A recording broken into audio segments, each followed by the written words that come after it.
17 मार्च 2025 को रिकॉर्ड हुई इस वीडियो में प्रगति यादव नाम की यह लड़की अपनी शादी के बाद खुशी से रील बनाते दिख रही है। और इस खुशी की वजह है प्रगति का 3 साल पुराना प्यार दिलीप सिंह यादव, जिसके साथ उसकी मात्र 12 दिन पहले ही यानी 5 मार्च 2025 को लव मैरिज हो गई थी।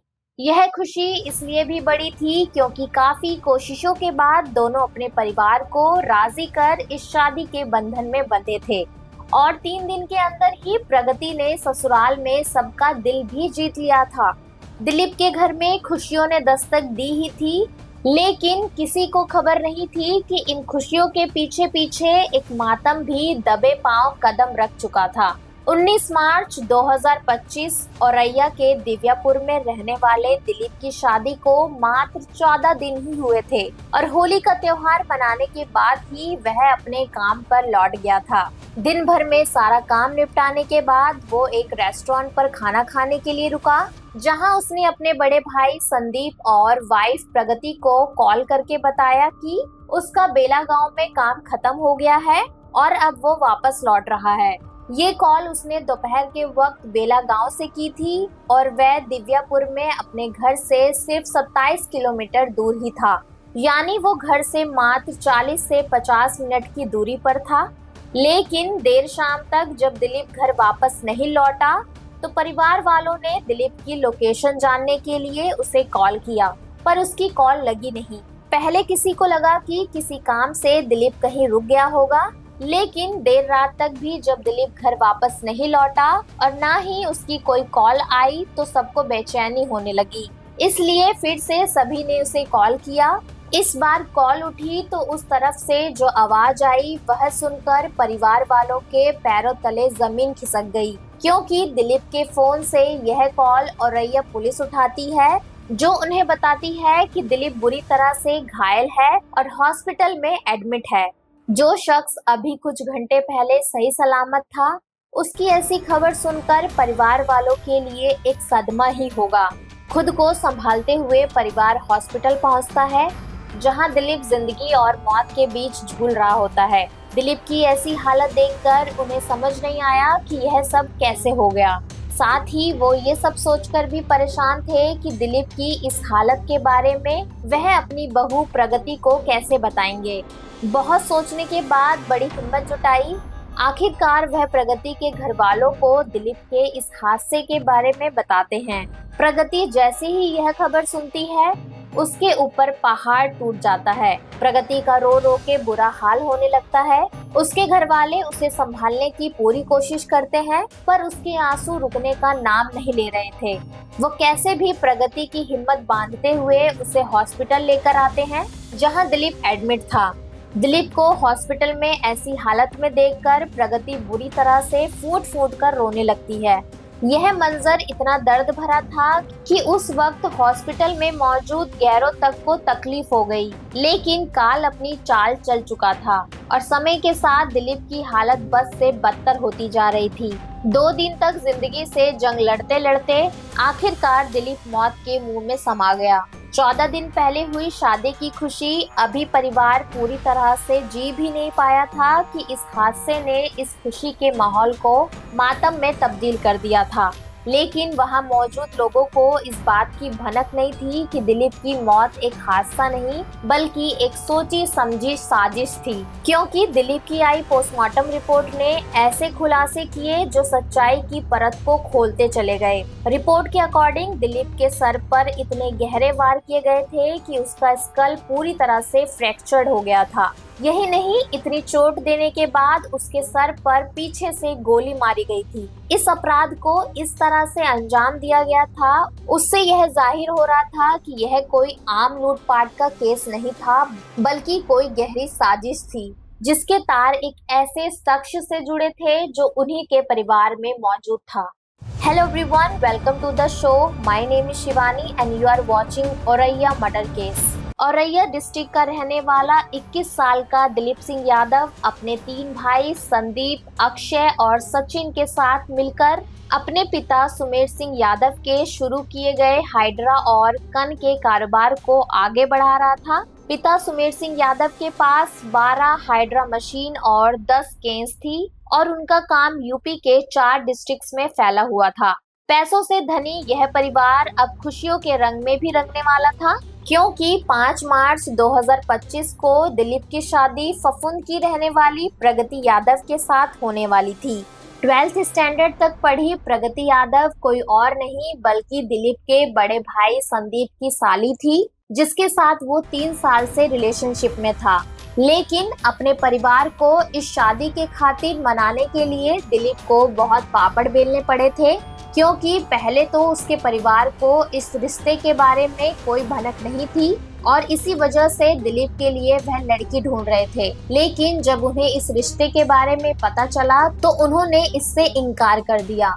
वह नहीं चाहते थे कि एक ही परिवार की 2 बेटियां उनके घर में बहू बनकर आएं। बट प्रगति ने दिलीप से कह दिया था कि चाहे जो हो जाए वह शादी करेगी तो सिर्फ दिलीप से, और दिलीप भी यही चाहता था। आखिरकार दोनों की जिद के आगे सभी परिवार वालों को झुकना ही पड़ा और उनकी खुशी के खातिर वह इस शादी के लिए राजी हो गए। फाइनली 5 मार्च 2025 को दिलीप और प्रगति सभी रीति रिवाजों के साथ शादी के बंधन में बंध गए। इस शादी से प्रगति और दिलीप दोनों बहुत ज्यादा खुश थे और प्रगति ने अपने प्यार और व्यवहार से 3 दिन में ही घर में सबका दिल जीत लिया था। पूरा परिवार प्रगति और दिलीप के लिए बहुत खुश था, लेकिन प्रगति और दिलीप के साथ जो होने वाला था वो शायद ही किसी ने सोचा भी होगा। हिंदू रीति रिवाज के मुताबिक शादी के चौथे दिन यानी 9 मार्च 2025 को प्रगति अपने मायके चली जाती है। वहीं दिलीप परिवार के साथ होली का त्योहार मना 19 मार्च को काम पर लौट जाता है। दिलीप बेला गांव में सारे काम खत्म करके वापस घर लौट रहा होता है और यह बात वो कॉल पर अपने भाई और वाइफ प्रगति को भी बता देता है।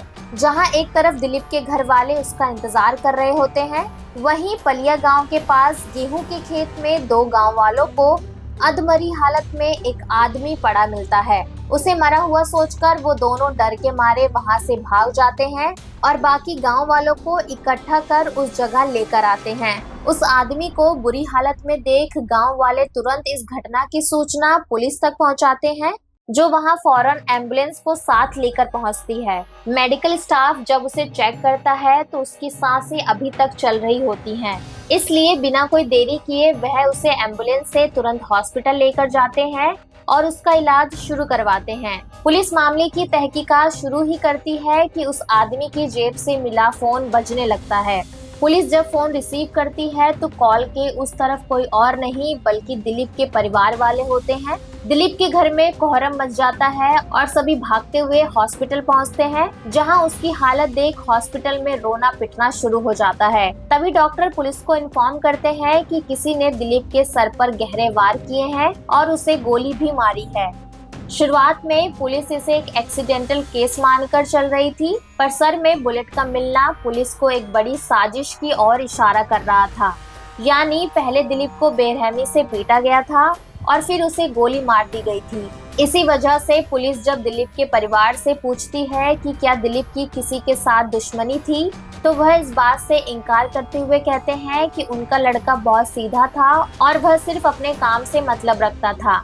ना ही उसका किसी के साथ कोई झगड़ा था और ना ही कोई डिस्प्यूट। खुद को संभालते हुए दिलीप की फैमिली मामले की जांच के लिए एफआईआर दर्ज करवाती है। रिपोर्ट दर्ज होने के बाद पुलिस अपनी इन्वेस्टिगेशन शुरू करती है, लेकिन दिलीप की कंडीशन इतनी सीवियर थी कि सिर्फ 2 दिन बाद यानी 21 मार्च 2025 को वो जिंदगी की जंग हार जाता है। दिलीप का परिवार पूरी तरह बिखर चुका था। सबको घर के जवान बेटे के जाने का दुख तो था ही, पर साथ ही उनको फिक्र सता रही थी अपनी बहू प्रगति की।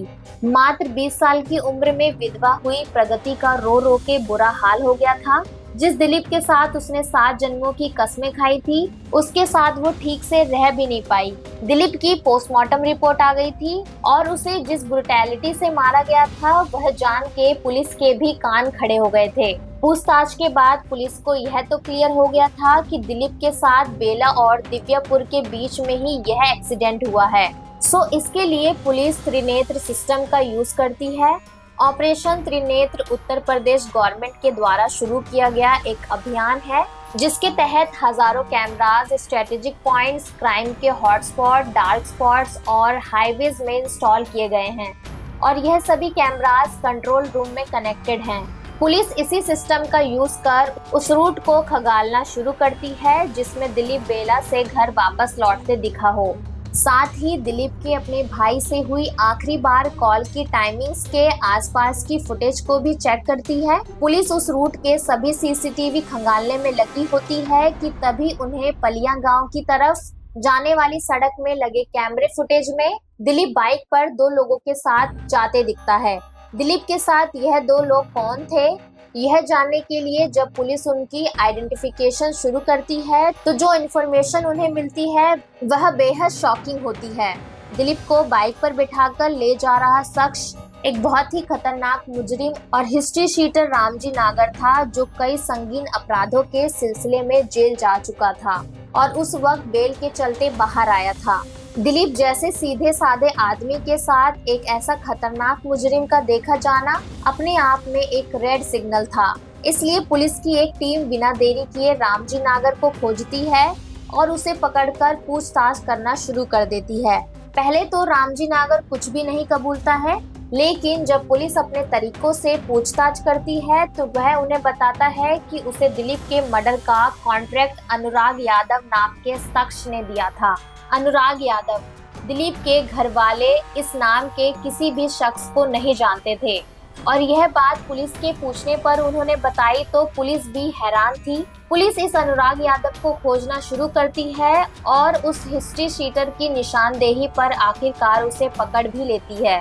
लेकिन यह केस इतना सिंपल नहीं था, क्योंकि अनुराग यादव के अरेस्ट होते ही पुलिस की एक टीम दिलीप के घर पहुंचती है, जहां मातम का माहौल था और परिवार के साथ गांव वाले भी बैठे थे।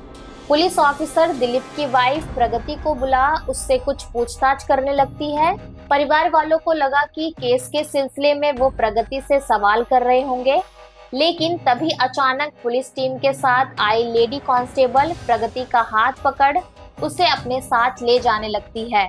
यह देख वहां मौजूद परिवार और गांव के लोग भड़क जाते हैं और वो गुस्से में पुलिस का रास्ता रोक पूछते हैं कि आखिर वो उनकी बहू को ऐसे कैसे उठाकर ले जा रहे हैं। अब जवाब में जब पुलिस उन्हें वजह बताना शुरू करती है तो उनके कहे एक एक शब्द पर वहां मौजूद सभी के लिए यकीन कर पाना मुश्किल था, क्योंकि पुलिस ये खुलासा करती है कि दिलीप की हत्या की साजिश में उनके ही घर की बहू और दिलीप की वाइफ प्रगति का हाथ है।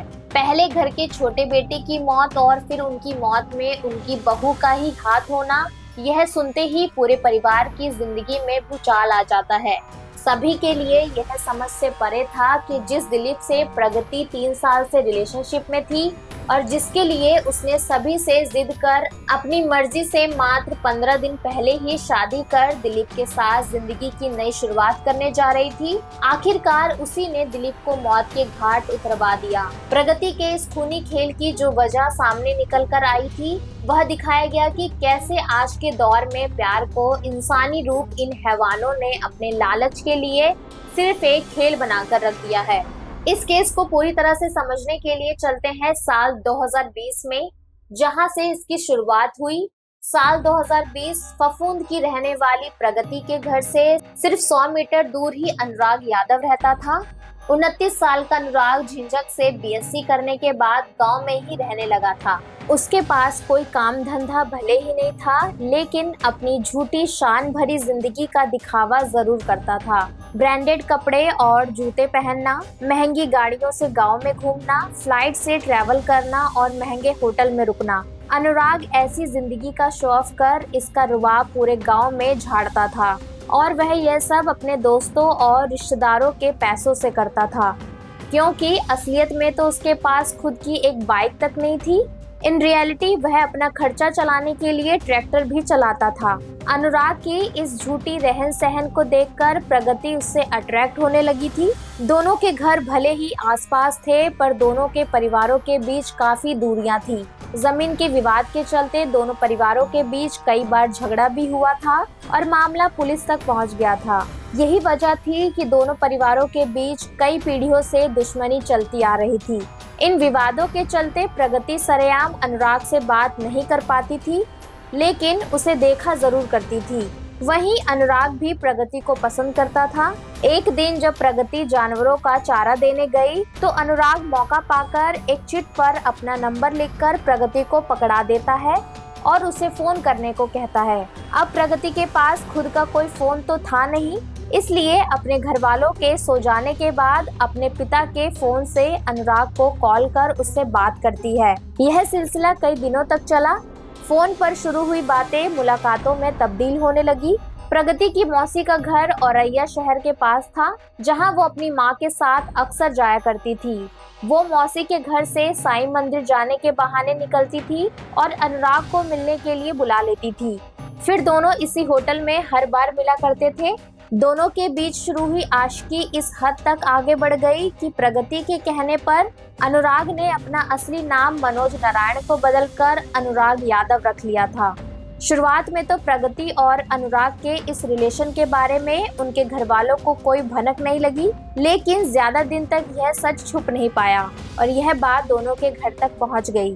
प्रगति के घर वाले इस रिश्ते को एक्सेप्ट नहीं कर रहे थे, लेकिन प्रगति अनुराग से ही शादी करना चाहती थी।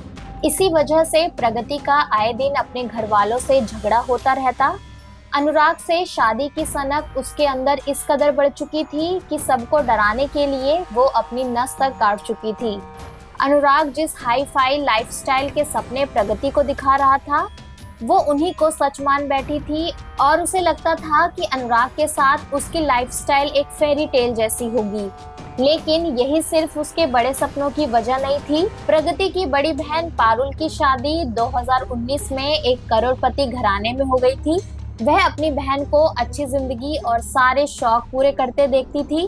अपनी बहन की अच्छी जिंदगी को देखकर और अनुराग की बातों में आकर वो भी शानो शौकत से अपनी लाइफस्टाइल जीना चाहती थी। लेकिन प्रगति यह भी जानती थी कि फैमिली डिस्ट्रीब्यूट के चलते अनुराग से उसकी शादी नहीं हो पाएगी और अगर हो भी जाएगी तो अनुराग उसे वह लाइफस्टाइल नहीं दे पाएगा जो वह जीना चाहती थी, क्योंकि वह इतना अमीर है ही नहीं। प्रगति के सपने तो काफी बड़े थे और वह इन सभी सपनों को असल में भी जीना चाहती थी, लेकिन अनुराग के साथ। इसलिए अब प्रगति अनुराग के दिमाग में एक हैवानियत का ऐसा बीज बोने वाली थी जिससे उसके लालची इरादे पूरे हो सकते थे। साल 2022 प्रगति की बहन पारुल की जिस घर में शादी हुई थी, वो परिवार फाइनेंशियली बहुत स्ट्रांग था और उस परिवार का छोटा बेटा दिलीप भी अनमैरिड था। प्रगति का अपनी बहन से मिलने के लिए उस घर में आना जाना लगा रहता था। वहीं दिलीप भी अपनी भाभी के मायके आता जाता रहता था। इसी वजह से प्रगति की दिलीप से अक्सर मुलाकात होती रहती थी और यहीं से प्रगति और दिलीप को शिकार की तरह नजर आने लगा। प्रगति ने सोची समझी चाल के तहत पहले दिलीप से दोस्ती की और फिर मिलने जुलने के बहाने उससे नजदीकियां बढ़ाने लगी। प्रगति के फेंके गए इस जाल में दिलीप पूरी तरह से फंस गया था।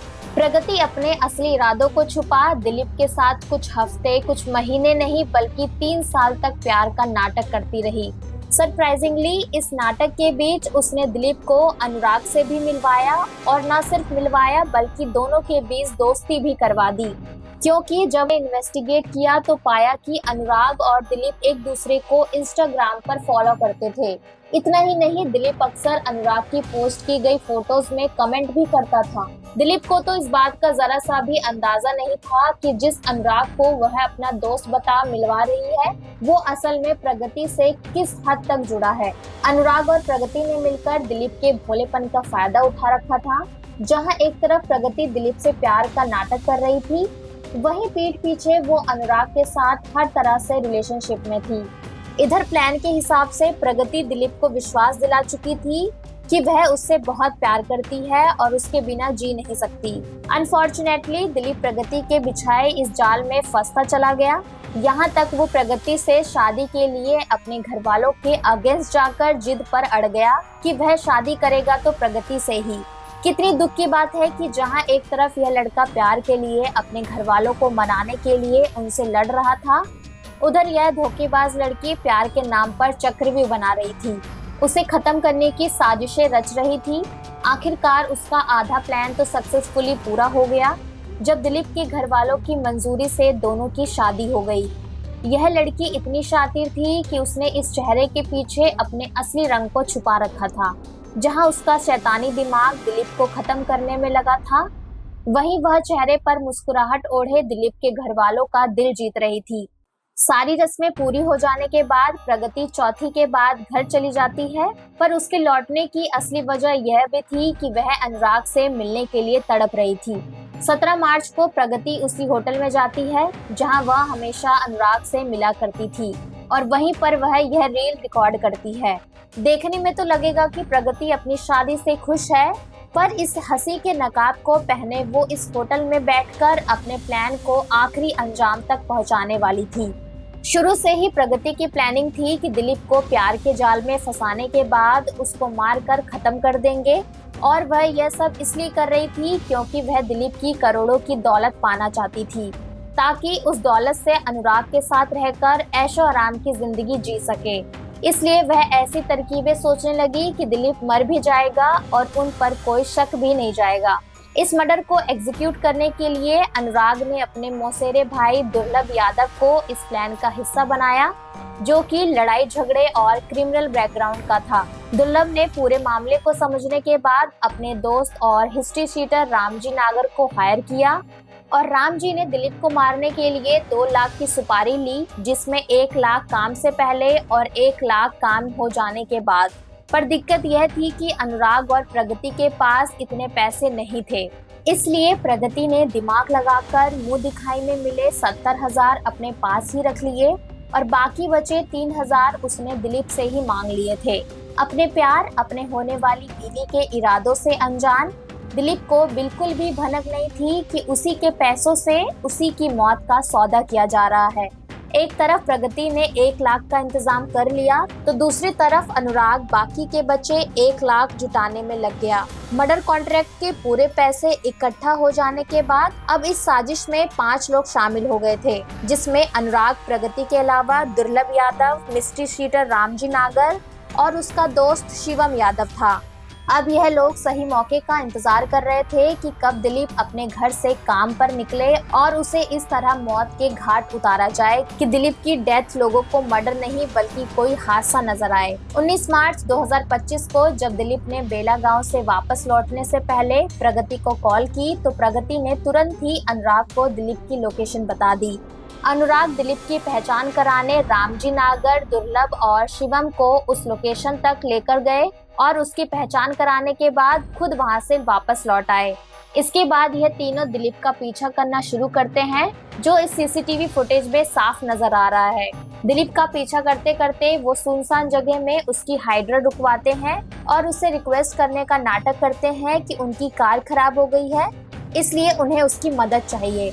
दिलीप उनकी असलियत से अनजान उनसे कार की लोकेशन दिखाने की बात करता है, ताकि वह उनकी मदद कर सके। इतनी आसानी से दिलीप को मानता देख रामजी नागर अपने और दुर्लभ के बीच उसे अपाची बाइक पर बिठा लेता है, और लोकेशन दिखाने के बहाने वो दिलीप को पलिया गांव में गेहूं के खेत में ले जाता है, जहां रामजी नागर का दोस्त शिवम दूसरी बाइक से उस लोकेशन पर पहुंचता है।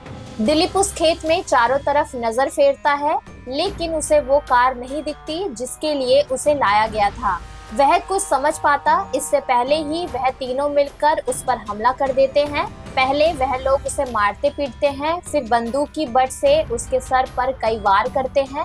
इसी गर्मा गर्मी में दुर्लभ गुस्से में आकर देसी कट्टे से दिलीप के सर के पीछे गोली मार देता है।